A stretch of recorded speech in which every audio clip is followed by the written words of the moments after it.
सभी का आपके अपने नए यूट्यूब चैनल अनंत इंग्लिश पे। और आज के इस वीडियो में हम देखने जा रहे हैं दोस्तों वन वर्ड सब्स्टिट्यूशन, जो कि आप एसएससी एग्जामिनेशन बहुत ज़्यादा पूछा जाता है। एसएससी क्या, बहुत सारे जितने भी कॉम्पिटिटिव एसएससी एग्जामिनेशन लेता है उसमें पूछता है, ठीक है ना। तो जितने भी इंग्लिश के एग्जाम होते हैं, बेसिकली गवर्नमेंट एग्जाम्स होते हैं, उसमें आपका वन वर्ड सब्स्टिट्यूशन पूछता है, ठीक है। तो हम लोग देखते हैं यहाँ पे कुछ जो प्रीवियस ईयर में पूछ चुके हैं क्वेश्चन है, उसको हम लोग देखते हैं वहाँ पे, ठीक है, जो आपके आने वाले एग्जाम के लिए काफ़ी ज़्यादा हेल्पफुल होगा। तो चलिए दोस्तों हम स्टार्ट करते हैं फर्स्ट क्वेश्चन से। An instrument for measuring the atmospheric pressure, एक वैसे इंस्ट्रूमेंट को क्या कहते हैं जो वायुमंडलीय दाब को यानी एटमॉस्फेरिक प्रेशर को मेजर करता है। थर्मोमीटर, अल्टोमीटर, बैरोमीटर या एमीटर। तो उसको क्या बोलते हैं दोस्तों? ऑप्शन 3 यानी बैरोमीटर, जो एटमॉस्फेरिक प्रेशर को मेजर करता है उसको तो बैरोमीटर बोलते हैं ना, यानी ऑप्शन 3 हो जाएगा इसका, ठीक है। नेक्स्ट क्वेश्चन है दोस्तों हम लोगों का, the part of a countries government responsible for its legal system, उसको बोलते हैं हम जुडिशरी। यानी किसी भी कंट्री में वैसे जुडिशियल सिस्टम होता है ना, तो जुडिशियल सिस्टम जितना भी न्यायिक वगैरह काम होता है, यानी कोर्ट वगैरह होते हैं, हाई कोर्ट, सुप्रीम कोर्ट वगैरह होते हैं, तो सब किसके अंदर आते हैं? जुडिशरी के अंदर आते हैं, है ना। तो इसका सही जवाब होगा जुडिशरी। नेक्स्ट सवाल है दोस्तों, इजली ब्रोकन, वैसे सब्सटेंस जो इजली ब्रोकन होते हैं वो बहुत जल्दी टूट जाते हैं, जिसमें कांच वगैरह कैसे इजली ब्रोकन होते हैं, तो ये फ्रेजाइल उसको बोलते हैं। इजली ब्रोकन हो तो उसको फ्रेजाइल बोल सकते हैं, क्योंकि ये काफ़ी फ्रेजाइल है, उसको काफ़ी अच्छा से पकड़ो। नहीं बोलते कि कोई आपके पास सामान वगैरह है तो बोलते हैं भाई ये फ्रेजाइल है ना, कि बहुत जल्दी टूट सकता है कांच का बर्तन वगैरह। तो कांच का बर्तन कैसा होता है? फ्रेजाइल इन नेचर होता है, इसलिए इसका ऑप्शन 3 हो जाएगा सही उत्तर। One who speaks 2 languages fluently, यानी कि वैसा इंसान जो 2 भाषा को फ्लुएंटली बोल देता है। हम देखते हैं बहुत सारे लोग अलग अलग तरीके की भाषा बोलते हैं, लेकिन वैसा इंसान जो 2 भाषा को बहुत अच्छा से बोलता है उसको हम लोग बाइलिंगुअल बोलते हैं, यानी ऑप्शन ए मेरा सही जवाब होगा, बाइलिंगुअल। नेक्स्ट क्वेश्चन दोस्तों हम लोग होगा कि काउजिंग ग्रेट डैमेज और सफरिंग। अब क्या होता है कि अब नहीं होता है, कभी कभी क्या होता है कि आदमी को बहुत बड़ा डैमेज हो जाता है, सफ़र करता है कोई इंसान, ठीक है, अब चाहे बॉडी डैमेज हो जाए या किसी रोग से या सफ़र कर रहा है, किसी बीमारी से सफ़र कर रहा है, तो उसको उस कंडीशन को क्या बोलते हैं? कैटास्ट्रॉफिक बोलते हैं उसको, है ना, यानी कैटास्ट्रॉफिक, यानी ऑप्शन ए, यानी ऑप्शन फर्स्ट ये सही होगा हमारा, कैटास्ट्रॉफिक होगा, ठीक है। नेक्स्ट क्वेश्चन दोस्तों हम लोगों का, a strong feeling of dislike towards someone और समथिंग। कभी कभी नहीं होता है स्ट्रॉन्ग फीलिंग ऑफ डिसलाइक, नहीं होता है, कभी कभी किसी चीज़ के प्रति काफ़ी घृणा होता है, किसी इंसान को लेके या किसी चीज़ को लेके, कभी घृणा नहीं होता है कि हाँ, जिसमें जितने भी टेररिस्ट वगैरह होते हैं तो उसको लेके इंसान के मन में तो घृणा होता ही है। या वैसा इंसान जो आपको पसंद नहीं, जो आपको चीटिंग किया हो, जो आपके साथ बेईमानी वगैरह की हो, तो वैसे इंसान के साथ आपको क्या घृणा होता है ना। तो ऐसे इंसान के साथ आप क्या है कि डिसलाइक करते हैं, बहुत एक स्ट्रॉन्ग फीलिंग आता है आपको कि नहीं, ऐसे इंसान से दूर रहना चाहिए, ऐसे चीज़ों से दूर रहना चाहिए। तो इस कंडीशन को क्या बोलते हैं? उसको बोलते हैं एंटीपैथी बोलते हैं, यानी इसका सही उत्तर होगा ऑप्शन 3, एंटीपैथी बोलते हैं, यानी एंटीपैथी बोलते हैं। एक तरह का फीलिंग होता है, एंटीपैथी एक तरह का फीलिंग होता है, ठीक है ना। नेक्स्ट क्वेश्चन है दोस्तों हम लोगों का, in an unclear way, garbage उसको बोलते हैं, गार्बलेज उसको बोलते हैं इन अनक्लियर, किसी चीज़ को काफ़ी, अब नहीं होता है बहुत सारे लोग हकलाते हैं, जो हकलाते हैं तो उन्हें चीज़ों को सही से रख नहीं पाते हैं, ठीक है ना, तो इसीलिए बोलते हैं कि अनक्लियर वे में, कुछ भी बात बोलते हैं अनक्लियर वे में, तो उस कंडीशन को हम लोग बोलते हैं गार्बलेज बोलते हैं, ठीक है, यानी ऑप्शन 2 वाला इसका सही उत्तर होगा। नेक्स्ट सवाल है दोस्तों हम लोग का, something happening by chance in a happy and beneficial way. अब कभी कभी नहीं होता है कि अचानक से कुछ अच्छा चीज़ आपके साथ घट जाता है, अब आप जा रहे हैं और रास्ता में आपको अचानक से 5 रुपये का नोट मिल जाता है गिरा हुआ, तो उस कंडीशन में क्या होता है कि वहाँ पे कोई रहता भी नहीं है, आसपास कोई नहीं है, ऐसा समझ लीजिए कि कोई नहीं है, ताकि आप किसी को आप दे भी सकें, मतलब कि पूरी तरह से वो आपका ही होगा। तो कैसे कोई सुखद घटना हो जाता है आपके साथ, प्लेजरेबल इवेंट हो जाता है आपके पास, ठीक है ना, अरे वाह बहुत अच्छा बेनिफिशियल, यानी आपका फ़ायदा हो जाता है, ठीक है ना। तो वैसे कंडीशन को क्या बोलते हैं हम लोग? सेरेंडिपिटी बोलते हैं, यानी ऑप्शन 2 इसका सही उत्तर होगा, सेरेंडिपिटी। नेक्स्ट क्वेश्चन है हम लोग लैकिंग वैरायटी एंड इंटरेस्ट। कभी कभी नहीं होता है कि आदमी इंटरेस्ट को लैक करने लगता है, इंटरेस्ट को आदमी खो देता है, एक ही काम को बार बार करते आदमी नहीं होता कि बोर्डम हो जाता है कि अरे यार एक ही काम को बार बार करते हैं तो आदमी बोर फील करने लगता है। तो ऐसे कंडीशन को लोग मोनोटोनस बोलते हैं, नहीं बोलते हैं कि अरे मोनोटोनस लाइफ हो गया है, एक ही काम को बार बार कर रहे हैं, लाइफ में कुछ एडवेंचरस चाहिए, लाइफ में कुछ नयापन चाहिए, है ना। तो जब एक ही काम को डेली डेली कर रहे हैं थोड़ा सा बोर्डम आ जाता है आपके पास, है ना। तो हालांकि सब इंसानों के साथ वैसा नहीं होता है, लेकिन कुछ कुछ इंसानों को लगता है कि नहीं काफ़ी मनहूसियत फैल गया है या काफ़ी बोरियत लग रहा है, बोरियत फील हो रहा है, तो उस कंडीशन को लोग मोनोटोनस बोलते हैं, है ना। तो इसका सही उत्तर होगा आपका ऑप्शन 1, इन फर्स्ट इसका सही आंसर आएगा इसका, मोनोटोनस। अगला सवाल है दोस्तों, समथिंग काउजिंग शॉक और डिस्मे, यानी कभी कभी ये होता है कि आपको कभी कोई भी चीज़ शॉकिंग होता है, रास्ता में आप चल रहे हैं, आपको कुछ वैसा न्यूज़ आ गया कि भाई आगे जाके कोई एक्सीडेंट हो गया है जबरदस्त, जिस रास्ता से आप जा रहे थे तो वो रास्ता ब्लॉक हो गया, तो कैसे अचानक से आपको कोई शॉक लगा कि अरे यार ये नहीं होना चाहिए था, है ना। तो आपको कैसे अचानक से कोई झटका लगता है, ठीक है ना, शॉक लगता है, तो इस कंडीशन को क्या बोलते हैं, अपैलिंग बोलते हैं, APPALLING, अपैलिंग इसको बोलते हैं, यानी ऑप्शन 2 इसका सही आंसर होगा। नेक्स्ट क्वेश्चन है दोस्तों हम लोग का, continuing for a very long time. अब कभी क्या होता है कि आप किसी काम को बहुत लंबे समय से कर रहे हैं, कोई क्रिकेट है बहुत लंबे समय से खेल रहा है, कोई टीचिंग है जो काफ़ी लंबे समय से कर रहा है ना, कोई आदमी बिजनेस है, कोई आदमी फल का बिजनेस कर रहा है जो काफ़ी लंबे समय से कर रहा है, यानी कोई एक चीज़ काफ़ी लंबे समय से कर रहे हैं आप, लंबे समय से क्या तो पढ़ाई कर रहे हैं या टीचिंग कर रहे हैं या लंबे समय से सेम बिजनेस को कर रहे हैं। होता है ना कि आदमी तो खैर हर एक आदमी तो एक ही काम को लंबे समय तक ही करता है, एक ही कोई एक तरह जॉब होता है, या डॉक्टर होता है तो टाउन में वो डॉक्टर ही रहता है, इंजीनियर हो तो इंजीनियर रहता है, लॉयर होता है तो लॉयर होता है। ऐसा थोड़ा ना होता है कि बीच में अपना जॉब छोड़ के वो फुटबॉलर बन जाएगा लॉयर, ऐसा तो नहीं होगा। तो इस कंडीशन में इसको बोलते हैं हम लोग इंटरमिनेबल, इसको बोलते हैं, इस कंडीशन को लोग इंटरमिनेबल बोलते हैं, ऑप्शन 4 तो इसका सही उत्तर होगा। अब नेक्स्ट क्वेश्चन हम लोग का दोस्तों, इम्पॉसिबल टू सेटिस्फाई। अब इम्पॉसिबल टू सेटिस्फाई मतलब ये हो गया कि एक वैसा कंडीशन कि आप उसको सेटिस्फाई कर ही नहीं सकते हैं, चाहे आप उसको जितना भी किसी को कुछ दे देंगे आप उसको सेटिस्फाई नहीं कर सकते हैं, आपके पास कभी जितना भी हो जाएगा उसको सेटिस्फाई नहीं कर सकते हैं आप, ठीक है ना। तो उस कंडीशन को बोलते हैं इनसैनिटेबल, बोलते हैं इनसैनिटेबल, ठीक है। अगला सवाल है दोस्तों हम लोगों का, स्प्लेंडिड एंड एक्सपेंसिव लुकिंग। अब कभी क्या होता है कि काफ़ी एक्सपेंसिव लुकिंग होता है ना, ये कोई ज़्यादा जैसे राजा महाराजा जैसा अपने को शो ऑफ करने के लिए ढेर सारा आभूषण, कुछ ऑर्नामेंट्स वगैरह और कपड़ा वगैरह इस टाइप का पहन लेता है, ठीक है। तो उसको बोलते हैं काफ़ी स्प्लेंडिड है, काफ़ी एक्सपेंसिव लुकिंग है, ठीक है ना। तो उसको बोलते हैं समटस बोलते हैं, यानी ऑप्शन A 1 इसका सही उत्तर होगा। अगला सवाल है दोस्तों हम लोग का, सीमिंग रीजनेबल। कुछ सीमिंग रीजनेबल का मतलब ये होता है कि कुछ चीज़ है जो काफ़ी रीजनेबल है ना, कि भाई रीजन है। अब जिसमें ऊपर पेड़ पे आम लगा हुआ है, जो नीचे वो गिर गया, वो चूक गया है, उस कंडीशन में क्या है भाई, चूंकि वो आम पक गया था तो वो भारी हो गया अपने वजन से, तो वो गिर गया, तो रीजनेबल रीज़न है कि हाँ ये रीज़न है, कारण है तभी गिरा है, तो ऐसे फालतू का वो नहीं गिरा है। तो कैसे रीजनेबल है, ये कुछ रीज़न है यहाँ पे जो रीजनेबल है, तो वैसे कंडीशन को हम लोग बोलते हैं प्लॉसिबल, बोलते हैं प्लॉसिबल, यानी ऑप्शन 1 सही होगा इसका, प्लॉसिबल। नेक्स्ट क्वेश्चन है फ्रेंड्स हम लोगों का, द फियर ऑफ वाटर। बहुत आदमियों को अलग अलग तरीके से डर लगता है, ठीक है ना। किसी को ऊंचाई से डर लगता है, किसी को बाघ से डर लगता है, किसी को छिपकली से डर लगता है, किसी को कॉकरोच से डर लगता है, किसी आदमी को पानी से डर लगता है, वो पानी के पास नहीं जाना चाहेगा, है ना, वो नदी तालाब से डरेगा, तो ऊंचाई से डरेगा, है ना।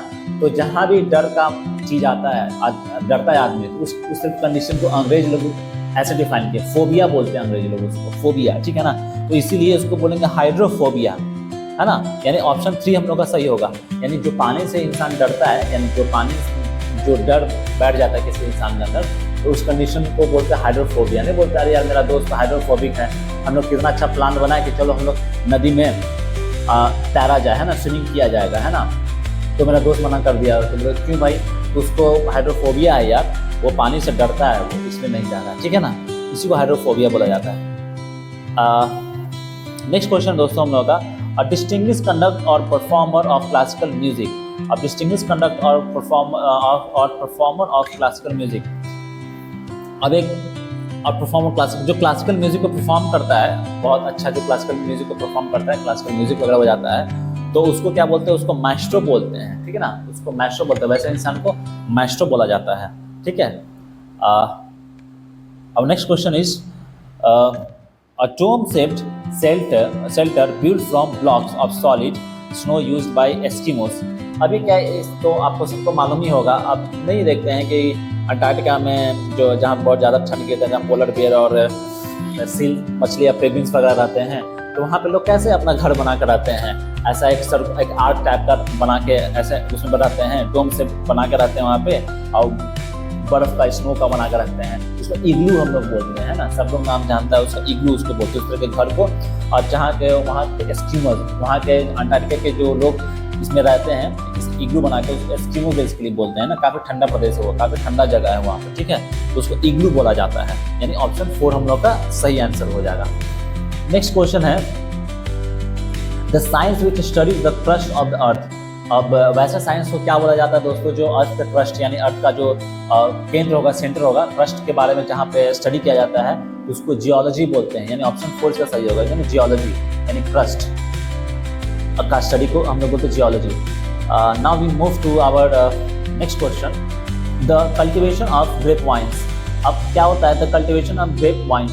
अब क्या करते हैं कि वैसे बल्कि जो दारू बनाने के लिए, शराब बनाने के लिए जो खेती किया जाता है अंगूर का, ठीक है ना, उसको क्या बोलते हैं, उसको बोलते हैं विटीकल्चर। विटीकल्चर, कोई बोलेगा कि भाई एक मेरा दोस्त है तो उसका बिजनेस करता है विटीकल्चर का, बोलेगा विटीकल्चर क्या होता है भाई, तो विटीकल्चर वैसा होता है जो अंगूर का खेती करता है, किस पर्पज से, दारू बनाने के पर्पज से, ठीक है ना, उसको बोलते हैं विटीकल्चर है, ठीक है ना, तो विटीकल्चर होता है, ठीक है। और हॉर्टिकल्चर का मतलब पता ही है, हॉर्टिकल्चर तो बागवानी वाला होता है, एग्रीकल्चर तो पता ही है आपको, सेरिकल्चर मीन्स सिल्क वगैरह का होता है, पता ही है, ठीक है। नेक्स्ट क्वेश्चन दोस्तों हम लोग का, a room where medicine are prepared and provided, यानी अब एक वैसा है जहाँ पे आपको दवा वगैरह मिलता है ना, दवा आपको अवेलेबल मिलता है, वैसे जगह को हम लोग क्या बोलते हैं यहाँ पे, डिस्पेंसरी तो बोलते हैं ना, डिस्पेंसरी के पास जाके आप जाके अपना दवा लेते हैं, वहाँ पे एक वैसा जहाँ ऐसा रूम है जहाँ पे आपको सारा दवा वगैरह मिल जाता है, ठीक ना, उसको डिस्पेंसरी बोला जाता है, ठीक है, यानी ऑप्शन 2 इसका सही उत्तर होगा। नेक्स्ट क्वेश्चन है दोस्तों, the science dealing with X-rays and other high energy radiation specially for the diagnosis and treatment of disease.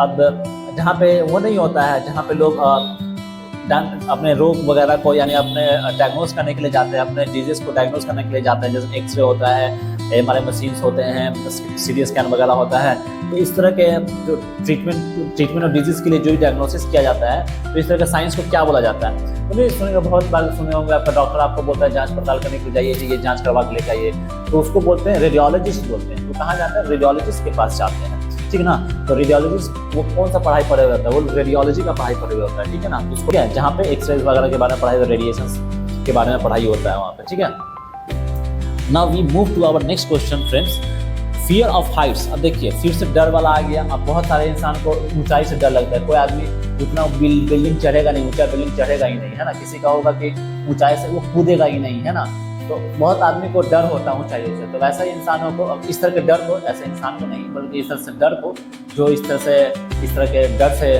जो ग्रसित होता है, उसको हम लोग बोलते हैं एक्रोफोबिक, यानी ऐसे डर को एक्रोफोबिया बोलते हैं हम लोग, हाई प्लेसेस को, यानी ऑप्शन 4 हम लोग का सही उत्तर हो जाएगा, acrophobia. The quality of next question है दोस्तों, the quality of being honest and having a strong moral principle. अब कोई इंसान क्या होता है कि जो काफ़ी ऑनेस्ट होता है और उसके मॉरल प्रिंसिपल काफ़ी ज़बरदस्त होते हैं, काफ़ी ऑनेस्ट होता है, उसके मॉरल प्रिंसिपल बहुत हाई होते हैं, है ना। बहुत से वैसे इंसान होते नहीं हैं कि जिसमें बहुत सारे वैसे एक से एक पर्सनालिटी हो गए जिनके मॉरल प्रिंसिपल काफ़ी हाई होते हैं और काफ़ी ऑनेस्ट होते हैं, है ना। अब जिसमें एग्जाम्पल स्वामी विवेकानंद, है ना, जिनके मॉरल प्रिंसिपल काफ़ी हाई थे और काफ़ी ऑनेस्ट वो इंसान थे, तो इस कंडीशन को जिसके मॉरल प्रिंसिपल बहुत हाई होते हैं उसको इंटीग्रिटी बोलते हैं, यानी ऑप्शन 2 इसका सही आंसर होगा, इंटीग्रिटी। अगला क्वेश्चन है दोस्तों हम लोग का, नेक्स्ट क्वेश्चन है the height of an object और point in relation to sea level और ग्राउंड लेवल। अब जैसे मालूम आपको मैथमेटिक्स में हम लोग कैसे ग्राउंड लेवल से किसी ऊंचे हाइट हम देखते हैं, ग्राउंड लेवल से जो परपेंडिकुलर हाइट होता है उसको क्या बोलते हैं, एल्टीट्यूड ही तो बोलते हैं ना, तो इसका सही उत्तर होगा एल्टीट्यूड हो जाएगा, ठीक है ना, एल्टीट्यूड, यानी ऑप्शन 4 इसका सही is the right answer for the question, okay. Causing no harm, अब काउजिंग नो हार्म, अब जिसमें बहुत सारे नो हार्म, अब बहुत सारे ऐसे भी तो सांप होते हैं ना कि कोई हार्म नहीं पहुंचाते हैं, उनके जहर में नहीं होता है तो हार्म नहीं पहुंचाते हैं, बस वो काट के बस खून बहा देंगे लेकिन आप मरेंगे नहीं। लेकिन बहुत सारे सांप तो वैसे होते हैं कि आप बस एक बार कि आपका खेल खत्म है। तो यानी वैसा चीज़ जो काउजिंग नो हार्म, आपको कुछ खतरा नहीं है, कोई नुकसान नहीं पहुंचाते, उसको बोलते हैं क्यूअर्स बोलते हैं उसको, यानी ऑप्शन 4 हो जाएगा इसका सही उत्तर। नेक्स्ट क्वेश्चन है हम लोग का दोस्तों यहाँ पे, the feeling of being upset और annoyed as result of being unable to change और achieve something। अब वही है कि आप किसी चीज़ को बार बार कर रहे हैं, आप काफ़ी annoyed हो गए, आप चिढ़ गए अंदर से, ठीक ना, आप चीज़ को अचीव करना चाहते हैं लेकिन आपसे वो अचीव हो नहीं पा रहा है, दूसरे की कंडीशन को, दूसरे का मेंटल कंडीशन को फ्रस्ट्रेशन बोला जाता है, ठीक है। यानी ऑप्शन नंबर आपका 3rd हो जाएगा, फ्रस्ट्रेशन, ठीक है। नेक्स्ट क्वेश्चन है दोस्तों हम लोग का, customary code of polite behaviour in society. अब एक सोसाइटी में एक ऐसा है ना, इंसान सोसाइटी में कि हम लोग कस्टमरी कोड है भाई कि पोलाइटली किसी से मिलना जुलना है, बात करना है। अब किसी नए व्यक्ति से मिलते तो तू तो नाम करके तो नहीं बात बोलते, तू कहाँ जा रहा है ऐसा बोलते, तू बता टाइम कितना हो रहा है, ऐसे थोड़े बोलते हैं। आप कहीं रेलवे स्टेशन पे बस से जाते हैं तो आप रेस्पेक्ट से पूछते हैं ना। तो एक तरीके का ये कोड है कि आप एक तरह का हम लोग का बिहेवियर, पोलाइट बिहेवियर कोड हम लोग को सोसाइटी में फॉलो करना पड़ता है, जिसको हम लोग क्या बोलते हैं, उसको बोलते हैं एटिक्विटी बोलते हैं, यानी एटिक्विटी उसको बोलते हैं, ठीक ना। यानी ऑप्शन 4 एक तरह का कोड होता है जो हम इंसान हर एक जगह फॉलो करते हैं, एक दूसरे से रिस्पेक्ट देके बात करते हैं हम लोग। नेक्स्ट क्वेश्चन है दोस्तों, a decision on which one can not go back. एक वैसा डिसीजन जो आदमी ले लेता है कि अब पीछे हम नहीं हट सकते हैं। नहीं होता है बहुत सारा जो फौजी लड़ाई वगैरह जाते हैं बॉर्डर पे लड़ने, तो कुछ स्ट्रॉन्ग डिसीजन लेते हैं, बोलते हैं नहीं अब हम इससे पीछे नहीं हट सकते, एक कदम भी नहीं पीछे हट सकते, जो फैसला ले लिए वो ले लिए। उस तरह के फैसला को, उस तरह के जो स्ट्रॉन्ग डिसीजन होते हैं उसको बोलते हैं, तो बोलते हैं वैसे डिसीजन को आप वापस नहीं ले सकते, यानी ऑप्शन 4 इसका सही उत्तर होगा, ठीक है। Now we move to our next question दोस्तों, एक्सरसाइजिंग और compelling charm. Exercising and compelling charm इसका होगा कैरिज्मेटिक हो जाएगा, यानी आप क्या कंपेलिंग चार्म, यानी कैरिज्मेटिक माने काफी कुछ चार्मिंग आ रहा है ना, कोई भी ऑब्जेक्ट या कोई भी इमेज हो सकता है चार्मिंग, उस कंडीशन को हम लोग बोलते हैं कैरिज्मेटिक बोलते हैं ना, कि कैरिज्मेटिक है, काफी कैरिज्मेटिक पर्सनालिटी का वो इंसान है ना, काफी कैरिज्मेटिक पर्सनालिटी है उसका, ऐसा हम लोग बोलते हैं, ठीक ना। डाइवर्स इन कैरेक्टर और कंटेंट। अब कभी क्या होता है कि डाइवर्स इन कंटेंट है और डाइवर्स इन कैरेक्टर है, ठीक है ना, तो उसको बोलते हैं हेट्रोजीनियस। डाइवर्स करने का मतलब नहीं होता है कि आप देखिए ना कि आप एक फिश टैंक रखते हैं तो उसमें थोड़ा ना एक ही टाइप का मछली रखते हैं, अलग टाइप का मछली रखते हैं। अब भारत देश कैसा है, हर एक तरीके के लोग यहाँ रहते हैं, हर एक तरह के धर्म के लोग रहते हैं, उसको क्या बोलते हैं, डाइवर्स बोलते हैं, ठीक है ना। तो इस तरह के कंडीशन को हम लोग क्या बोलते हैं, हेट्रोजीनियस। हेट्रोजीनियस कहने वाला अलग अलग स्पीसीज के लोग है ना, तो इसको हेट्रोजीनियस बोलते हैं।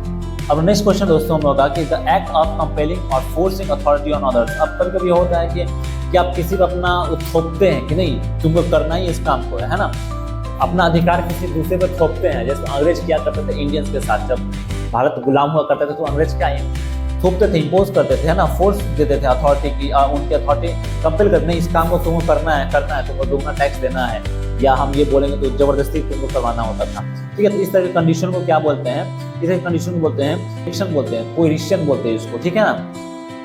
ये ऑप्शन 3।